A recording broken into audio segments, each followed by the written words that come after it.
আমার উপজেলা চেয়ারম্যান সাহেবের কষ্ট হয়েছে যে একটা কাঁঠালের অর্ধেক খাই ফেলছে। তো কাঠ বিড়ালি একটা কাঁঠাল খাইলে এত কষ্ট হয়েছে, আর কত 30-40 বছর ধরে আমরা বরাদ্দ যে বিড়াল হতে খাইছে এটার কষ্ট হয়েছে না?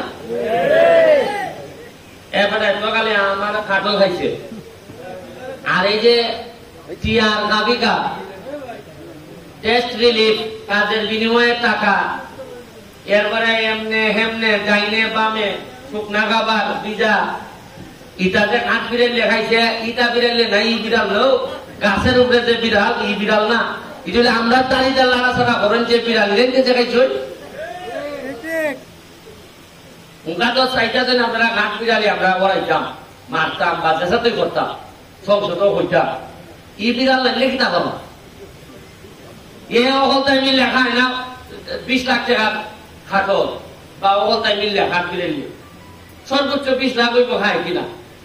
আর আমরা যে এখানে একলাই দেখাই নেন 50।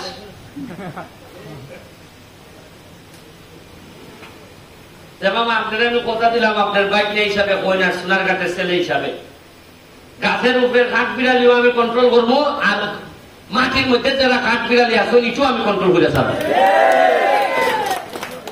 আর কন্ট্রোল করার লাগে তো এমপি বানাইছি না আমাদের, নাইলে তো আমার বানাইবার কথা না। আপনারা বুঝছেন যে বেটায় ছাড়ত না অত। আমি বুঝি না কাঠ বিড়ালি খুলেন দিয়ে ঘুরায় মামা তো চৌক বসে ওকা পুকুরও নেই না। আমি তো দেখা বই ওই তার ভাই ঘাট বিড়ালি কুনানো ঘুরায়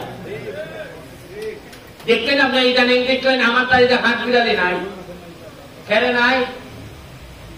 কারণ আমি জানি ঘাট বিড়ালির নিচে খিতা দেওয়ান লাগে, গাছের নিচে দিলে ওষুধ দিলে উঠে না, উপরে দিলে খিতা দেওয়ান লাগে। এটা আমার কিছু জানা আছে, আমি অল্প অল্প করে ব্যবহার করতেছি। আর বেশি দিন না, বছর 2-1 দেখবা আপনি তুকাইয়ান তুই বা ঘাট বিড়ালি নিচের লাইন উষার লাইন যে নাই ইলাইনদের সাথে যে কোনো আইনে নাই তারারে মারা। এটা আমি বন কর্মকর্তা যারা আছেন, কৃষি কর্মকর্তা যারা আছেন তাদের সাথে বসে, খালি তো আমরা কাঠ বিড়ালির সমস্যা না, আমরা বানরেরও সমস্যা। বানরের সংখ্যা বাইরে এমন বাড়ছে, এবার এরার খানি নাই, এরা আইতেছে মানুষের বাড়ি দ্বারা। বানর তো নর্মালি আমরা পছন্দ করি, এখন সংখ্যা এমন বাড়ছে বানরেরও নিয়ন্ত্রণ করা লাগতেছে। মানে আমরা তো খালি বাগানের বানর বাসে যে তারও এলাকার বান্দর তো বেরিয়েছে। এটা ই বান্দর না, কিন্তু ই বান্দর না, আমি কোন বান্দর বুঝাইতেছি। এই দুটোই ফাইট করার লাগতেছে আমরা, এবং আমি যতদিন আছি আমি ফাইট করে দেব। খাটল খাইলে কষ্ট হয়, আর আমার বরাদ্দ খাইলেও আমার কষ্ট হয়। খাটল আমি খাওয়াইনু, তবে অল্প আমি খাওয়াইনু, তুমি আমারটা তুমি জোর করে খাইতে আর তাই না। যাই হোক, আজকের এই বৃক্ষরোপণ অভিযান এবং বৃক্ষ মেলা, আপনারা জানেন কিনা যে মাননীয় প্রধানমন্ত্রী জননেত্রী শেখ হাসিনা ক্ষমতায় আসার পর প্রথম যে সবচেয়ে ভদ্রলোক, সবচেয়ে যোগ্যতা সম্পন্ন যে লোকটারে উনি নেতৃত্ব দিয়েছেন এই পরিবেশের, উনি হচ্ছেন যে পরিবেশ মাননীয় পরিবেশ মন্ত্রী সাবের হোসেন চৌধুরীকে।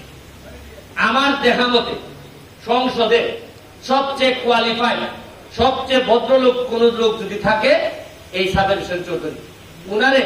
উনি আমার নিজে বলছেন যে তুমি যে গাছ লাগাইতেছো আম গাছ, এই প্রজেক্টটা তুমি আমার দেও।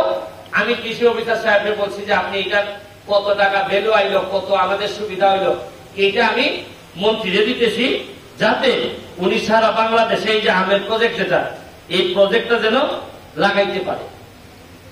একজন ভালো মন্ত্রী পাইলে হয় কি কাজ অনেক আগাই যায়। এর মধ্যে আবার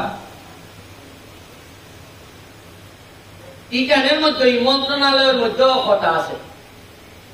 খালি যে সোনারঘাট খোটা, এটা মাটির নিচের টা বুঝেছে, উপরেরটা না।